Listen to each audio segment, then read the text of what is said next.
4.0, c'est très simple, c'est le passage véritablement de la modernisation des appareils productifs dans plusieurs dimensions. La première dimension, elle est évidemment numérique, c'est-à-dire que l'ensemble des processus depuis la conception jusqu'au recyclage du produit se passe maintenant de plus en plus avec, on va dire, une numérisation du processus, une numérisation des pièces qui permet de faire de la 3D, qui permet de faire de l'impression 3D par exemple, c'est ça le processus de numérisation, qui permet d'intégrer la chaîne de valeur d'une entreprise dans sa supply chain au niveau national ou au niveau international, qui permet de suivre un certain nombre d'indicateurs et donc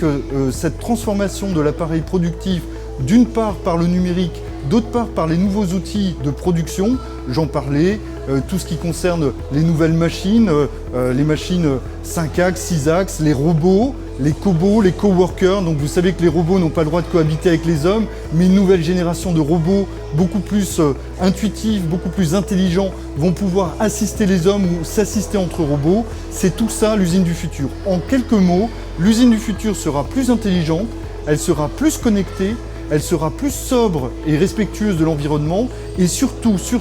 la grande différence de l'usine du futur en France par rapport au reste du monde, c'est qu'elle sera centrée sur l'homme.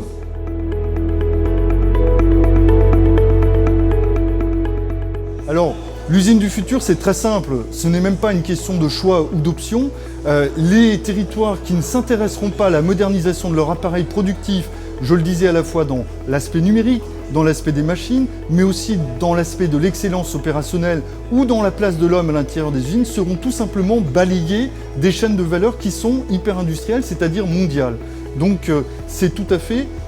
absolument nécessaire que tous les territoires qui veulent s'intéresser à l'emploi, un emploi industriel vaut 3 emplois dans les services et payé 35% mieux que dans les services, donc c'est absolument vital pour une économie et donc il est évident qu'une usine du futur et un territoire, c'est un destin commun. Alors déjà, l'Alsace est une terre industrielle, donc déjà 24 à 26% du produit régional brut est apporté par l'industrie. Le nombre d'emplois est évidemment très important en matière industrielle. La co-innovation ou la co-conception avec nos amis allemands ou nos amis suisses est également très présente. D'autre part, c'est une terre de l'automobile et en particulier dans le sud Alsace, l'automobile est très présente, les sous-traitants sont très présents et donc l'automobile est un des premiers consommateurs de robots, de cobots, de tout ce qui va faire l'usine du futur. Donc l'Alsace est particulièrement concernée par sa nature économique, sa structure économique liée à l'industrie, particulièrement concernée par son insertion dans des chaînes de valeur de pays comme l'Allemagne, comme la Suisse, très industrielles, bien sûr concernée par la qualité de sa main-d'œuvre. Quand je disais l'homme au centre de l'usine du futur, c'est les compétences humaines, c'est leur capacité à pouvoir accompagner l'intelligence au sein d'un appareil productif modernisé. L'Alsace est très très bien placée. Et enfin, il faut dans l'usine du futur manier l'agilité et la complexité pour pouvoir gagner des marchés supplémentaires. Et donc là aussi, l'Alsace est une terre d'exportation assez naturelle et donc est à ces 4 titres particulièrement concernée par l'usine du futur.